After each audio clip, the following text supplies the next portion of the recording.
32 years of service, 3 wars, the loss of his wife, and now he sings the national anthem for coins at the train station. When the veteran tried to steal food because he was hungry, he was arrested. In court, he showed his worn tokens, and the room fell silent. No one expected who he would turn out to be. The reporter dug up the archives, and the judge's expression changed. What sentence did the judge hand down? The last time Staff Sergeant Raymond Booker wore his uniform with pride, it was pressed so crisp you could slice paper with the creases.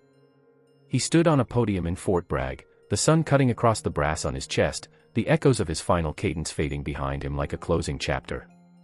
32 years of service. Bosnia. Iraq. Afghanistan. Every stripe on his sleeve earned with bone and blood. That day, Lorraine had worn a navy blue dress and held back tears with a trembling smile. She hated ceremonies. But she knew Ray needed her there, and that was enough. When they got home, she kissed his forehead and whispered, "Now we figure out life all over again."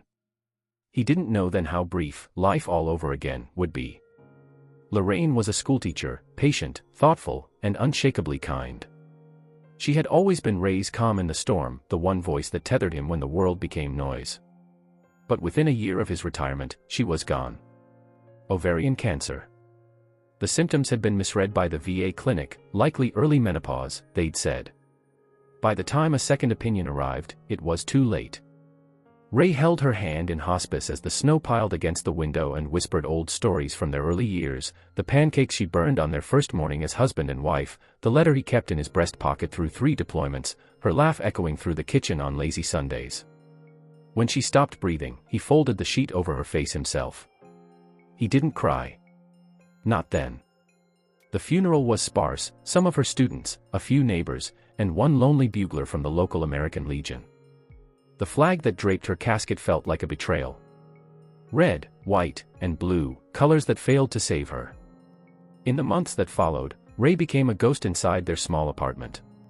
Her books still lined the shelves. Her favorite coffee mug sat untouched. He stopped checking the mailbox. What was there to read? Then came the letter. A form response from the Department of Veterans Affairs.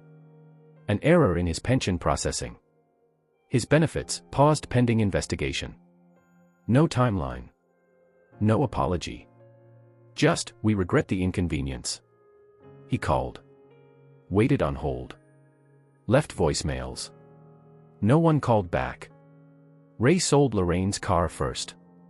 Then his own medals. One by one, the Bronze Star, the Meritorious Service Medal, even his unit's challenge coin from Helmand Province, each pawned for less than their ribbon cost. Some nights he would wake up gasping, convinced he was back in the desert. Other nights, he'd sit for hours on their old balcony, staring at a blank sky, whispering Lorraine's name like a prayer. He tried taking jobs, light security, groundskeeping, but the gaps in his resume and the shake in his hand scared off employers. Too old, too slow. "Thank you for your service," they'd say. And close the door. The landlord was kind at first. "Take your time, Ray," he said. But kindness has limits. 3 months behind on rent, Ray found an eviction notice taped to the door.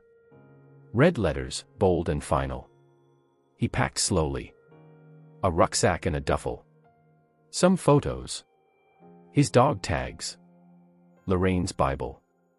As he walked down the stairs of the building he once called home, an elderly neighbor peeked from behind her curtains and quickly pulled away. He didn't blame her. No one wants to watch someone fall. Outside, the wind had a bite to it. February in Richmond could turn skin raw. Ray zipped his jacket, the same one he'd worn in Kabul, minus the patches, and looked down the long street ahead. He had nowhere to be. But he kept walking anyway. The first night on the street, Ray chose the alley behind St. Elmo's Bakery because it smelled like cinnamon rolls. The warmth from the oven seeped through the brick wall until midnight. He huddled beneath a piece of cardboard, Lorraine's Bible under his arm, and counted the hours by how often the city bus hissed to a stop. It wasn't so bad, he told himself. He'd slept in worse places. Foxholes in Tikrit. Collapsed garages in Kandahar. Concrete never cared who you were. By the third week, Ray had a routine. Rise before dawn. Fold his makeshift bedding neatly, an old blanket gifted by a passing church group, a flattened Amazon box. Tuck his dog tags inside his shirt. Walk to the public restroom at the park to wash his face, brush his teeth with a finger and a dab of baking soda, and comb his beard into some kind of order. Always keep clean. Lorraine would have insisted. Most days he stood outside the train station. That's where the anthem began. He didn't sing it with gusto or pride. He sang it softly, like a man remembering something fragile. Oh, say can you see, drifting just loud enough to be heard over traffic. The old-timers sometimes paused to nod. Tourists passed without a glance. But every so often, someone dropped coins into the coffee can at his feet. A few dollars. Enough for a sandwich and some soup. That can became his income. His stage. His confession booth. He never asked for help. Not once. If people gave, they gave. If they didn't, he'd collect cans and bottles from trash bins, rinse them in the public fountain, bag them up, trade them for 5 cents apiece. It wasn't begging if you worked for it. One afternoon, a boy, maybe 6 or 7, stopped in front of him, tugging at his mother's coat. "Why is that man singing?" the boy asked. His mother didn't answer. She simply pulled him away. Ray watched them go with a small nod. He wasn't offended. He understood. In America, soldiers come home in movies, not in alleyways. Once, in a rare flush of luck, a woman from the diner offered him leftover chili. He thanked her, took it to his bench, and spooned it slow. It tasted like memory. He tried to smile. He hadn't had warm food in days. At night, he migrated between doorways and benches. He avoided shelters. Too loud. Too dangerous. He'd seen a man stabbed over socks. Better the streets. At least there, you knew the rules. One evening, while sitting beneath the overpass off Canal Street, he reached into his coat and pulled out an old photo, him and Lorraine, summer 1992, standing in front of Mount Rushmore. She wore a straw hat too big for her head and laughed as if nothing in the world could touch them. The picture was creased, fading at the edges. Still, he looked at it every night. "I'm still here, low," he whispered. "Just a little lost. That's all." But as the weeks turned into months, Ray noticed something strange. People stopped seeing him. Not just ignoring, truly not seeing. He could sit on a bench for hours and no one would make eye contact. He could walk into a store and be shadow. The only time anyone really noticed was when he got too close, and then came the flinches. The turned backs. The mumbled apologies and sideways steps. It was a new kind of war. Not one of bullets or commands. A quiet war, fought in glances and silence. He thought of calling his niece, Emily. She used to send Christmas cards. But pride clenched his throat. What would he say? That he sang for coins? That his address was a park bench? No. She didn't need that burden. She had her own life. Still, in his mind, he sometimes wrote her letters. "Dear Em, I'm okay. Found a spot that doesn't flood when it rains. A cop gave me gloves last week. Not bad for winter. I remember your laugh. Just wanted to say that." He never sent them. He had no stamps. No return address. One day, passing a window, Ray saw his reflection. The beard had gone wild. His coat, once olive green, was now threadbare and stained. The boots, his last pair from Fort Bragg, had holes at the toes. He looked like a ghost of a man who once stood tall. It was the kind of cold that sliced through fabric and found your bones. February's breath turned Ray's hands to stone, his fingers stiff as twigs. The gloves the officer had given him weeks ago were gone, snatched off a bench while he slept. He didn't blame whoever took them. Everyone was fighting their own war out here. He hadn't eaten in nearly 2 days. A man could live without pride. Without warmth. Without shelter. But not without food. The bodega on 5th and Clover was small, lit with the kind of flickering fluorescence that made everything feel 10 years older. Ray had passed it every day, watched other men haggle for loose cigarettes or scratch-off tickets. He never stepped inside. Not until that day. He entered like a shadow, eyes scanning the aisles. The warmth hit him like a memory. Behind the counter, a young man with thick glasses scrolled through his phone, earbuds in. Ray didn't want to take much. Just enough. A bottle of water. A granola bar. A small can of Vienna sausages. He tucked them into the inside of his coat as quietly as he could. He was 3 steps from the door when a voice barked behind him. "Hey! Stop!" The manager, short, balding, furious, appeared from the back room. The clerk yanked his earbuds out. "I saw that. Empty your pockets." Ray froze. The heat in the store vanished. His heartbeat drummed in his ears like incoming fire. He could have run, but where? He wasn't a thief. Not really. Not in his heart. But hunger didn't care about morals. "I'll put it back," Ray said quietly, reaching into his coat. Too late for that, the manager snapped, pulling out his phone. "I'm calling the cops." Ray held up his hands, slow and tired. "I wasn't stealing. I was surviving." The police arrived within minutes. 2 officers, one older, one young. The manager explained, waving his arms as if Ray had robbed a bank. Ray said nothing. The older officer stepped forward. "Sir, do you have any ID?" Ray reached into his rucksack and pulled out his last possession of meaning, a battered leather wallet with his expired military ID and a folded photo of Lorraine. The officer opened the wallet and paused. His eyes flicked to Ray's face. Then down to the dog tags hanging from his neck. The older man's expression shifted slightly, like a wave retreating from shore. "You served?" he asked. Ray nodded. 32 years. The younger cop was already pulling out zip ties. "We've got to take him in, right?" The older one hesitated. For a second, it seemed like he might wave it off. But duty is a stubborn thing. "I'm sorry," he finally said. "But we've got to process the complaint." They didn't cuff him with metal. Just the zip ties, loose. The back of the squad car smelled like stale fries and disinfectant. Ray stared out the window as the world passed in reverse. It wasn't shame he felt. It was exhaustion.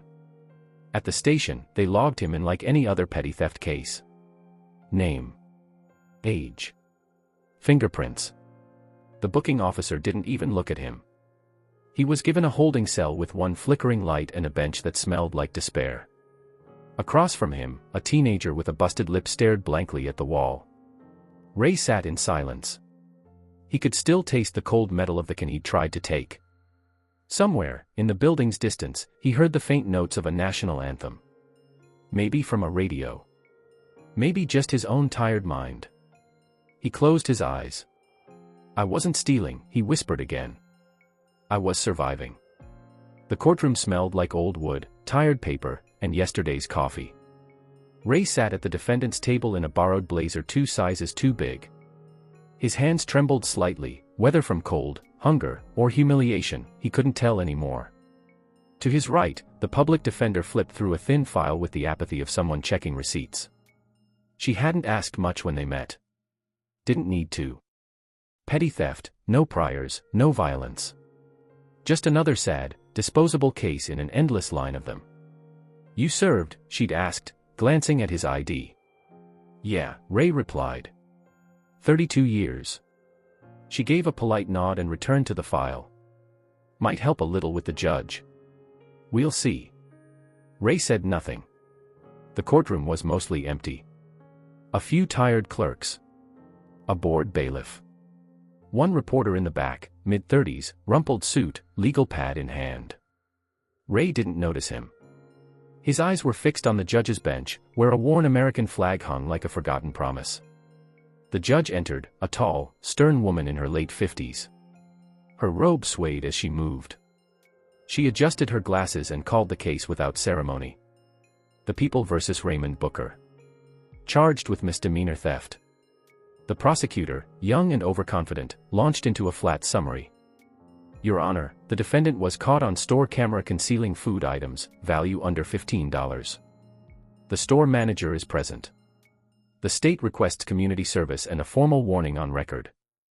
Ray's attorney stood but barely looked up. We request leniency, Your Honor. Mr. Booker is a veteran, retired staff sergeant. No criminal history. He was homeless at the time. There was no intent to resell, just hunger. The judge leaned forward. Mr. Booker, do you have anything to say for yourself? Ray stood slowly, steadying himself with one hand on the table. The courtroom felt colder than the street outside. I didn't take it because I wanted to, he said quietly. I took it because I hadn't eaten in 2 days. I sang the anthem outside the train station that morning. Got $1.17. Wasn't enough. He reached into his pocket and pulled out his dog tags, laying them gently on the table like an offering. I've never stolen anything in my life. But I've buried friends. Led men through firefights. Lost the only person who ever made coming home make sense. I wasn't stealing.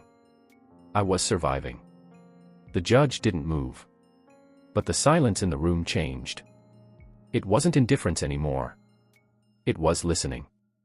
In the back row, the journalist leaned forward slightly, squinting at the name, Raymond Booker. He flipped through his notebook. Something sparked. Fallujah. 2004, a human interest piece he'd written during an embed with the 82nd Airborne. A staff sergeant had pulled 2 Marines from a burning Humvee under sniper fire. He'd quoted him directly. I didn't think. I just moved. You save who you can and carry the rest.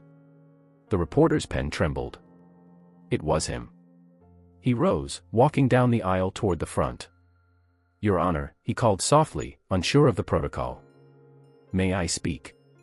The judge raised an eyebrow. State your name. Daniel Price. Freelance journalist.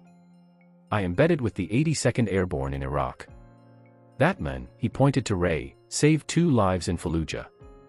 I wrote about it. He didn't want credit then. Said he was just doing his job. The courtroom stilled. Ray looked over, puzzled. Price reached into his bag and pulled out a laminated copy of the article. Yellowed edges, faded ink, but the photo was clear, Ray, younger, soot-streaked, pulling a Marine to safety. The judge studied it for a long moment. Then she looked back at Ray. Why didn't you mention this, she asked. Ray shrugged. Didn't think it mattered. She tapped her pen against the bench. Staff Sergeant Booker, she said slowly, you are not invisible here. The prosecutor, pale now, sat down without a word. The public defender looked stunned, for the first time really seeing the men beside her. The judge continued. I am halting these proceedings pending further review of Mr. Booker's military records and benefit status. In the meantime, I recommend temporary release and housing arranged through Veterans Outreach. Mr. Price, I suggest you contact them as well. Ray didn't fully hear the words. His ears rang. His eyes fixed on the photo, on the younger version of himself, alive in a firestorm, doing what he was trained to do. For the first time in years, he felt like someone had called his name and actually meant it. He whispered, almost to himself, I didn't vanish. Ray didn't expect anything after the courtroom. He thought it would fade like everything else, one moment of light, then back to shadow. But the story didn't end there. Daniel Price's article, Forgotten Hero, The Fall and Rise of Staff Sergeant Raymond Booker, appeared on the front page of the Richmond Sentinel. It spread quickly, reaching veterans groups, local news stations, and eventually Washington. People began to ask questions. How did this happen? How did a decorated veteran fall through the cracks so completely? Veterans Outreach offered Ray a temporary room in a community shelter. It wasn't much, but it had a bed, heat, and silence. On the first night, he stared at the ceiling, stunned by the quiet. The next morning, his public defender called, the VA's reopened your file. They're looking into the benefits denial. This article, it's moving mountains. A few days later, Ray returned to court, this time not as a defendant. The judge dismissed all charges. You should have never been here in the first place, she said. On behalf of this court, I apologize. There was no applause. Just quiet. Reverent, like a moment of prayer. That evening, Ray visited the train station. He didn't sing. just stood there, watching the crowd move past. This time, people looked back.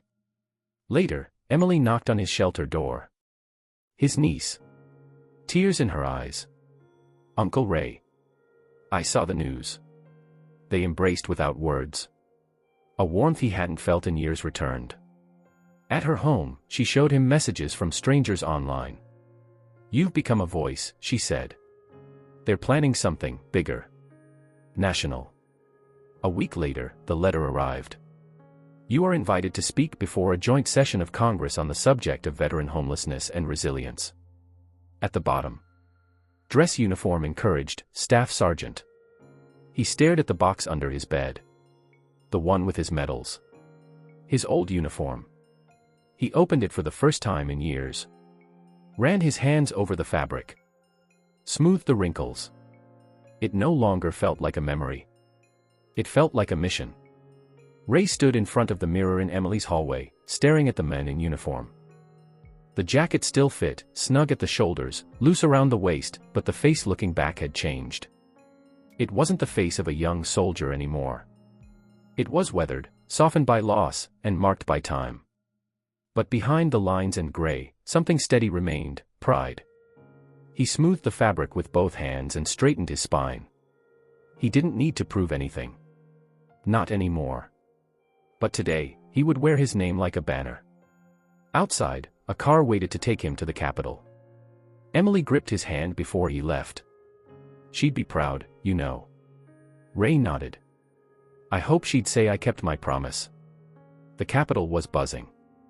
Cameramen, aides, journalists, all watching as Ray walked slowly into the chamber. The hall fell silent. One by one, senators and representatives stood. It wasn't ceremony. It was respect. At the podium, Ray didn't speak loudly. He didn't need to. His voice carried through the chamber like a quiet drumbeat. "I spent most of my life in uniform," he began. "I fought in 3 wars. I lost friends. I buried my wife. And somehow, after all of that, I still wasn't prepared for what came next, being forgotten."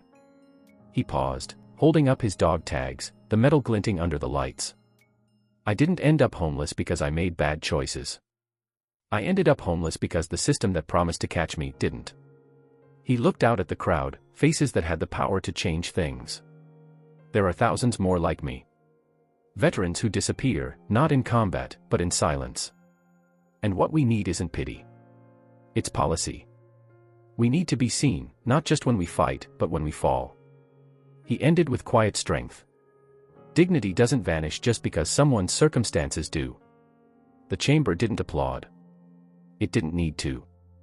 It simply stood still, breath held in reverence. Back at Emily's farmhouse in Western Virginia, spring had begun to break through the last frost. The trees rustled gently in the wind. On the porch, Ray sat with a cup of coffee and a dog at his feet. Scout, his grizzled, sleepy-eyed companion, had taken to him instantly. They shared a rhythm now: morning walks, quiet evenings, the occasional slice of leftover bacon. Inside, Emily was humming in the kitchen, baking peach cobbler from Lorraine's old recipe. The scent floated out through the screen door, wrapping Ray in memory. He pulled a photo from his wallet: Lorraine, decades ago, straw hat too big, sunlight in her smile. He looked at it, then at the land around him. "I made it, Lo," he said softly. "I found my way back." And for the first time in years, he didn't feel like a man surviving. He felt like a man home.